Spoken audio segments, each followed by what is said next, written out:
wouldn't say it was like projected on a wall or a movie screen opened up. It was more like I just could access it. And it was exactly what people talk about with the life review, in that I saw most of my life going by like a movie. I saw good and bad. And one of the things that really stuck with me that I want to share with you is about bad people. Why do bad things happen? Why is there evil? I had a good childhood growing up. I had a lot of happy moments. My parents were good parents for the most part, but my father was abusive. He had probably what most people would describe as a sex addiction, and he took that out on me. And in that life review, then I was able to see that we plan our lives, and this is very hard to hear for a lot of people. We planned that. If you want to look at another story, Betty Guadagno talks about this as well. We planned to play what could be described as good and evil, right? So he went to Earth to learn things. His soul went there because it wanted to experience certain things which would make his soul stronger, and consequently make all of us stronger, because we're all one. And I went there to serve in a space where I could make that happen for him.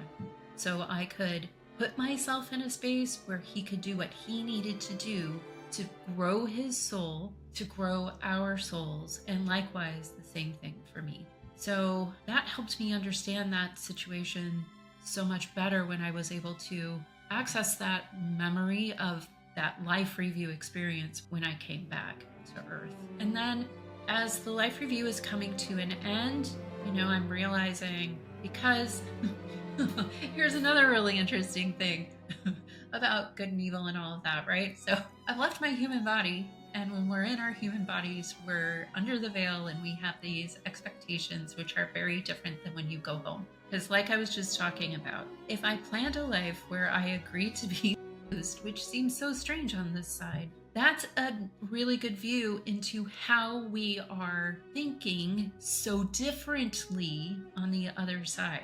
So here I am in this life review, and the only person who judges you, the only entity that judges you on the other side is you. So the only person judging me is me. Every other entity around me, every other soul, every other person is so loving and compassionate and, holding me and cheering me on for going through these things. But I'm still chastising myself about these choices I made, because I'm still partially connected with my human body, with my human self. Angela's still in there. And as I'm chastising myself, I'm thinking, well, on Earth, we're told if we don't do things right, we're supposed to go to purgatory or hell or something like that.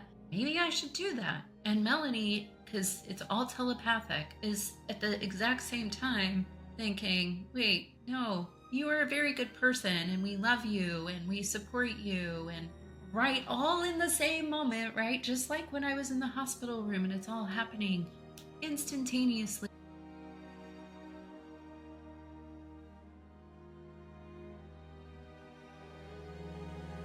Bit of maybe my time on the other side, the near-death experience that I had when I was 29 years old. I'm 37. That was caused actually from a plant called water hemlock. For those of you that don't know what water hemlock is, it's a poisonous plant, one of the most poisonous plants in North America. To this date, I am the only known survivor that I've communicated with, or that anybody's ever introduced me to, that has had an interaction with this plant and come back from that with an experience. The plant was created basically like numbness in my peripheral nervous system, which then suffocated me to death. But in all aspects, it was a blessing, because what I realized is from the other side of it, what life really is, and that we actually don't die. What I have to say about that experience is that the more we struggle to live is the more actually we feel pain when it comes to dying. And what death has taught me is that the more we surrender to this life that we have, in embracing all of our challenges and our insecurities insecurities and our suffering and our pain, the less pain, resistance, and suffering we actually really do tangibly experience in this physical body. And for some of us, that might seem really lofty and ridiculous to say, like, we can't feel pain in this body anymore. But it's not that we don't feel pain, it's that we carry a new perspective about pain that actually liberates us from a lot of the lessons or difficulties actually that God wants to show us in our life, because God is actually showing us what we need to learn in this life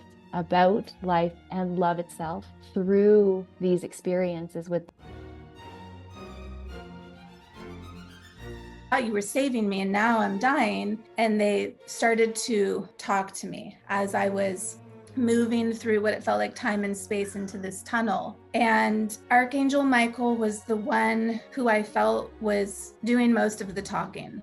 And he was starting to show me the experiences in my life and my mindset. I felt that I was right back in the mindset or in the emotional experience of this hard time I was going through. And at the same time, he was showing me the higher meaning and the higher purpose around it. And he said, you are not defined by your thoughts and feelings. You are not your mind. You are an unlimited, omnipotent being. You are unlimited consciousness, and we are bestowing upon you this miraculous healing, this divine intervention, so that you can see the power that you have, because you are one part of a whole of this unlimited consciousness, which is source. And as he was talking to me, I could see that they were performing this miraculous healing by what it felt like was energy going into my lungs. And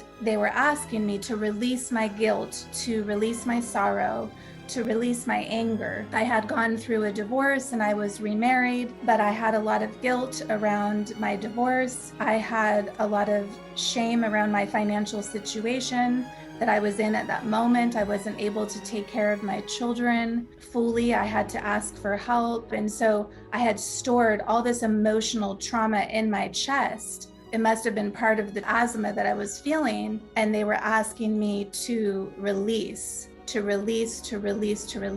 they were asking me to receive. And then they started to tell me that I am not my body, that I am boundless, that we are all boundless, that we are all unlimited again in consciousness, and that our true essence is this unlimited state of consciousness, this omnipotent power that we have within us that is source. And then he started to tell me that now I'm going to become one with source, become one with God, so that I could feel what it was like to actually be the source that I stem from, that I am part of, that is within me, that we are all connected to. And so as he was explaining, it was like I was just floating. I couldn't see a body, like I didn't have a body, and I didn't see a white, you know how people say like you have a tunnel. There was no tunnel. I didn't see anyone. I didn't see any people. I was just floating, and I felt so good, really, that I got rid of all this stuff behind me that's on this earth. You know, all my problems suddenly went away. Everything had gone. The stress I had with my ex-partner, you know, and the dealings with her cult and all the rest of it. It's like, oh, I could just be me in that space.